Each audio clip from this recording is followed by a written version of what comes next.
Okay, so proceed tayo. Problem number 3. So for problem number 3, we have the integral of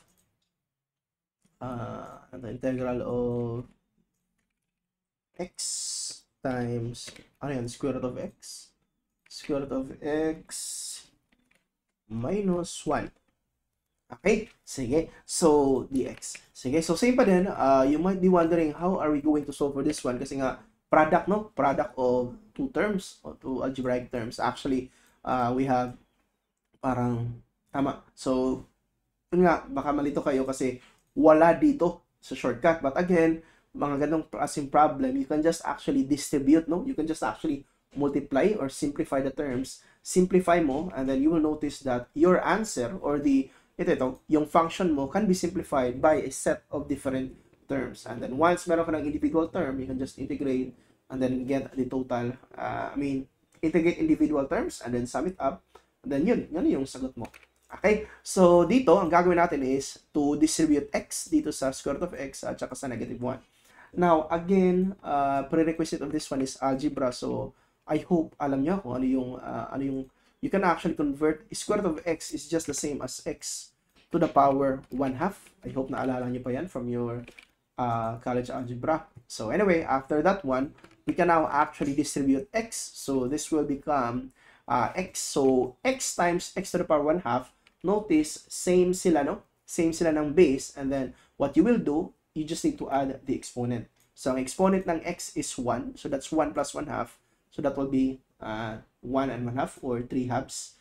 So I hope naalala nyo pa yan from your college algebra. So this will become 3 halves kasi i-add natin yung exponent and then this will become x. Okay? So yan, I think ito hindi ka na matatakot mag-integrate ito kasi you can just actually use number 2.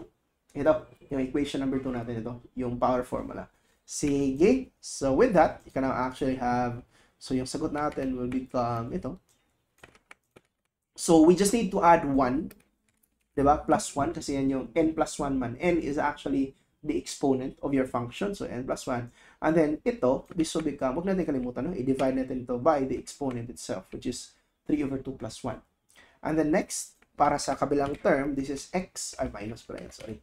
X, so the integral of x, basically, that's x to the power. Ang exponent nito ng function is 1 man or ng term is 1. So this will become 1 plus 1.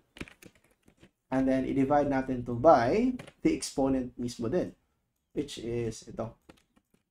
Okay, and then wag natin kalimutan ang plus c. Now, it's just a matter of simplifying the function, no? So notice, you can just actually add 3/2 plus 1.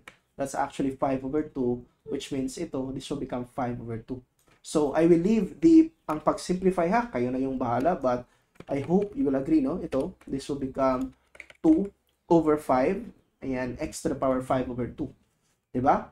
So, kasi nga, this is, magiging 5/2 kasi ito. And then, ang denominator is 5/2. Since denominator mo siya, magiging reciprocal, no? Magiging 2/5. Okay? And then, 3. I hope alam natin paano i-simplify ito. Sige. So, this will become 2x. Yan. And then, plus, minus pala. Sorry.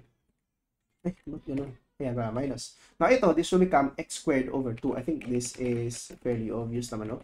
X squared over 2. And then, plus c. Sige. So, I think yan lang. Okay. Now, again, if you are not sure, kung tama, anyway, meron tayong answer key. Check na natin. So,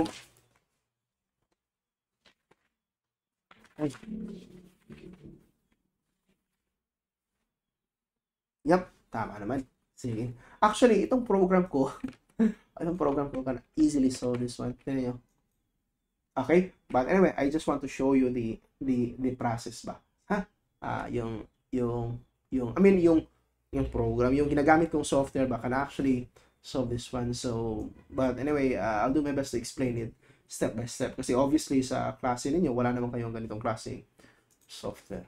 Sige. So, I think that's it. No? If you have any questions or clarifications, comment lang sa baba. But I think tama naman kasi yan naman yung nasa answer key. Sige. Proceed tayo sa number 4.